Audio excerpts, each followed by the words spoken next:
ने झटका देकर के जैसे ही हाथ छुड़ाया, बढ़ा आगे। देवयानी समझ गई कि ये अब लौटेगा नहीं। तब कही, सुन, अगर शादी नहीं करेगा तो मेरी बात सुनता जा। बोली, अरे मेरे बाप ने विद्या पढ़ाई,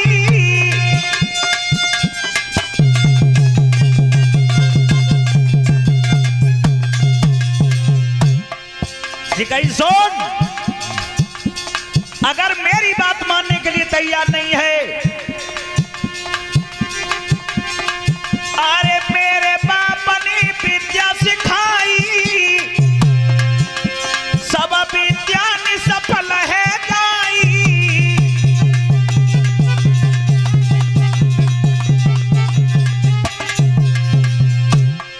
श्राप दिया, मेरे बाप ने जो विद्या सिखाई तुझे वो निष्फल हो जाएगी।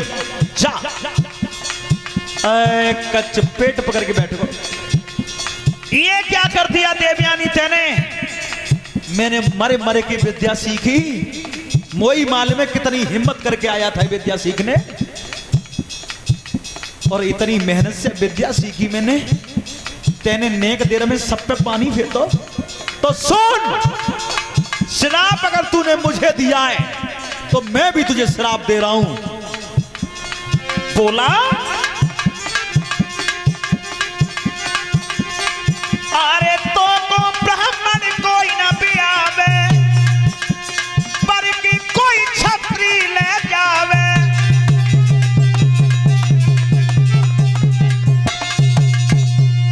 श्राप दिया कि तुझे कोई ब्राह्मण जाति से वरण नहीं करेगा, कोई छत्री तुझे ब्याह करके ले जाएगा। तो देवयानी का विवाह ययाति के महाराज, ययाति जो महाराज थे उनके साथ में हुआ, जो चंद्रवंशी राजा थे। और एक देवयानी की सहेली थी सर्विष्ठा, जो बृहस्पति राजा की लड़की थी। शुक्राचार्य ने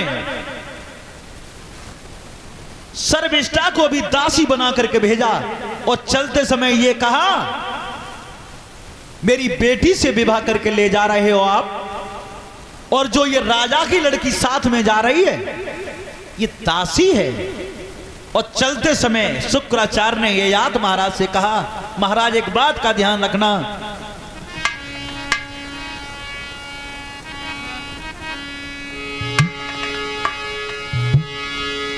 राजन मेरी तुम बात सुनो, और तुम्हें मेरा विश्वास ये हो, पति पत्नी पर कायम रहना, दासी संग भोग विलास न हो।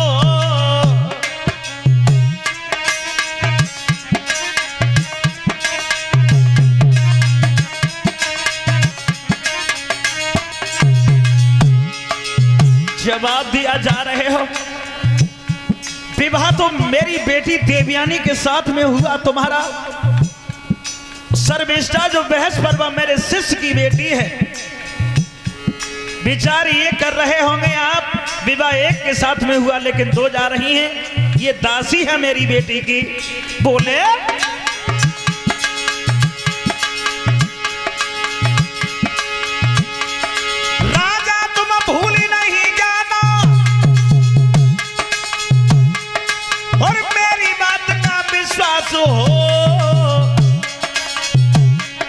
पति पत्नी पर कायम रहना, दासी संग भोग विलास न हो।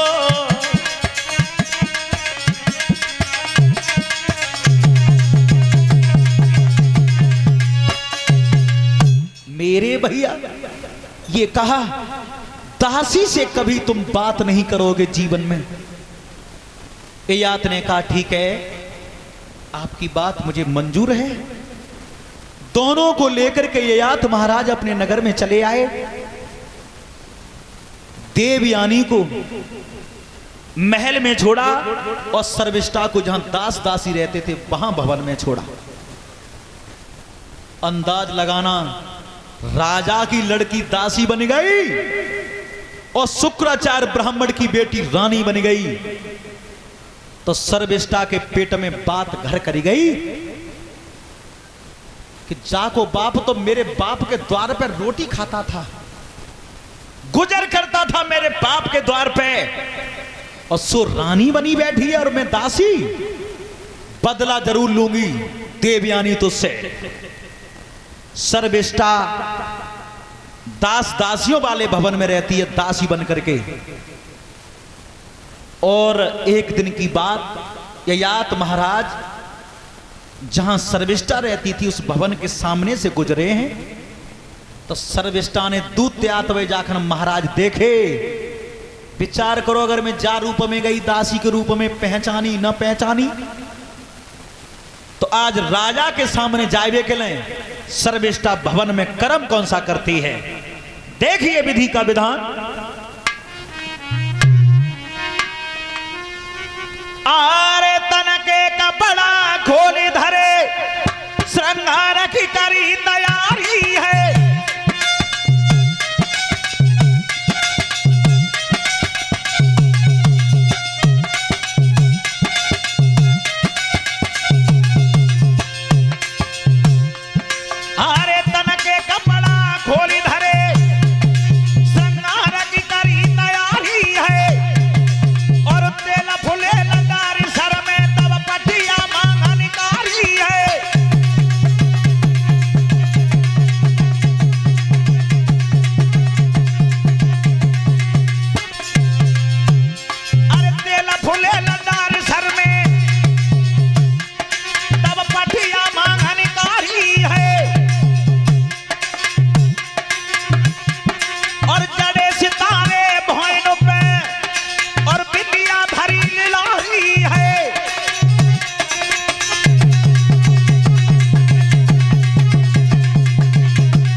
श्रृंगार कर रही है अपने हृदयेश्वर के सामने जाने के लिए। दासी श्रृंगार कर रही है ययात महाराज का सामना करने के लिए। आगे अरे कानन में कुंडल पहरे और बेसरी रोनन बारी है, और दसवरी कसम मुदरिए हत फूल पैनी ला भारी है।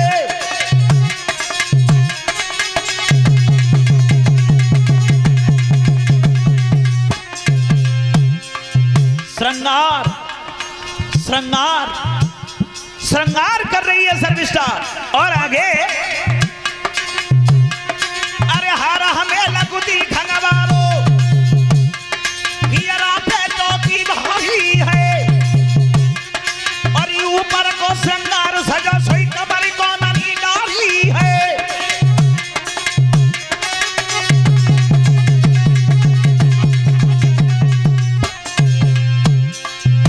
मेरे भगवत श्रोताओ, सर्विष्ठा श्रृंगार कर रही है। और ये लाइनें दादा महाराज सिंह जी की हैं। और सबसे बड़ी खुशी तो उस समय मिलती है, गायक तो तमाम हैं दुनिया में, अपनी अपनी गायकी में कथा कह रहे हैं, लेकिन दादा महाराज सिंह जी जो थे हमारे पर गुरु,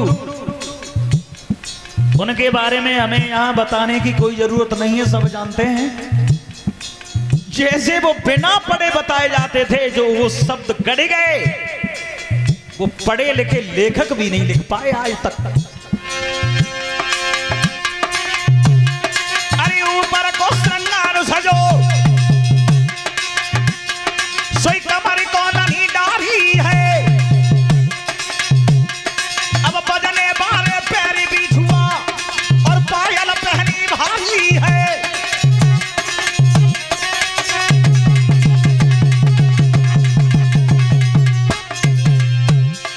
श्रृंगार कर रही है। आगे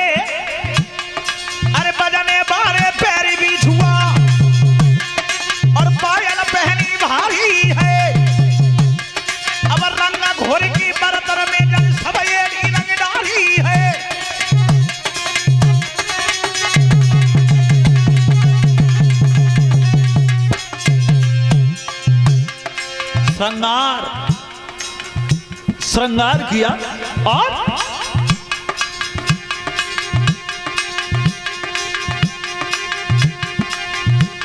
अरे सज की भैया आंगन में ठाड़ी तनी ओढ़ी जनी धुना साड़ी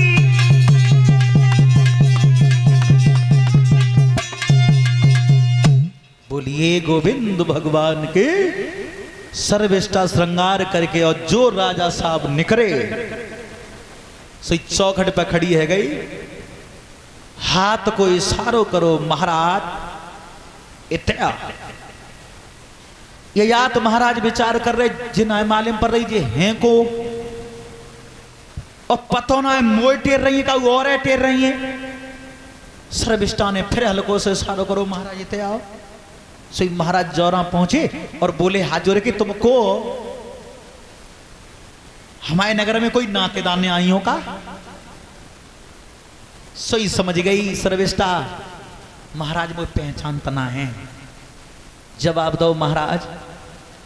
मैं बताऊंगी जरूर कि मैं कौन, लेकिन एक बात पूछना चाहती हूं तुमसे। पूछो महाराज। जब काऊ को ब्याह हो तो है, कोई लड़का जब बरना बन के जा तो है, ब्याह हो तो है हाँ, और जो दहेज में बा बरना को जो कुछ मिल तो है बाप अधिकार किन को हो तो है महाराज।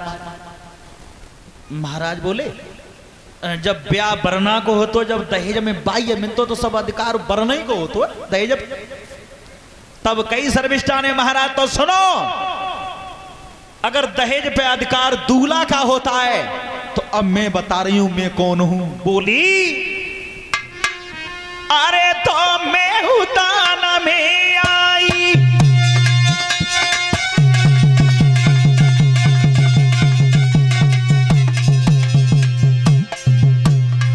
महाराज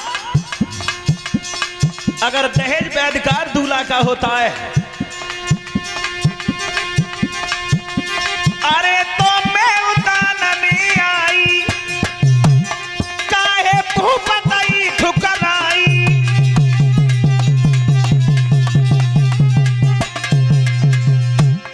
जवाब दिया महाराज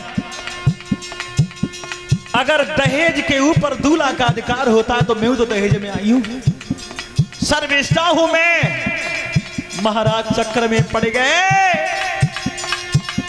तब दासी ने कही कलाई और ले गई अपने संग निभाई।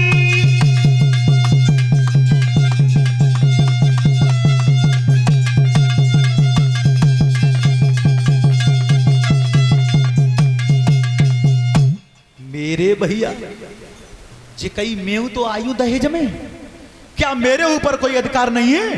मैं सर्विष्टा हूं। सो महाराज की बुद्धि चक्र काट गई, समझ नहीं पाए जो का कह रही है, हाथ पकड़ के ले गई भवन में।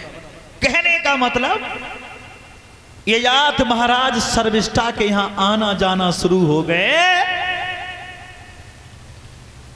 देवयानी पे लड़का भय 2 और सर्विष्टा पे है गए 3।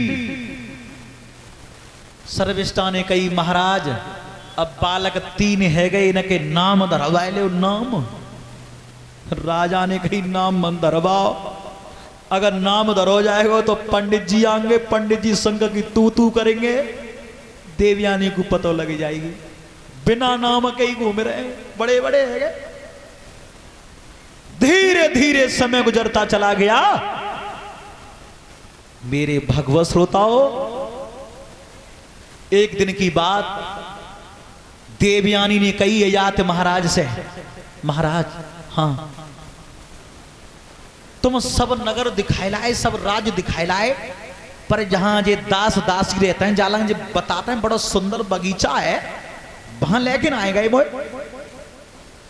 यात ने कही तुम क्या करोगी मां, तुम रानी हो और यहाँ दास दासी रहते हैं, मेरे के बालक खेलते हैं बगिया में, तुम क्या करोगे जाएगी ना, नहीं रहो महल में। लेकिन नहीं महाराज में ये इच्छा होती है, मैंने सुनी है कि दास दासन के भवन है तालंग बगीचा बहुत सुंदर है, पायो दिखाई लाओ। देवयानी नायमानी ययाति महाराज को लेके पहुंच गई बगीचा में, और बाई में शर्मिष्ठा के बालक जो तीनों आते सो खेल रहे थे रेत माटी में। देवयानी बालकन माए बड़ी, ययाति महाराज ने बहुत तेरी रोकी।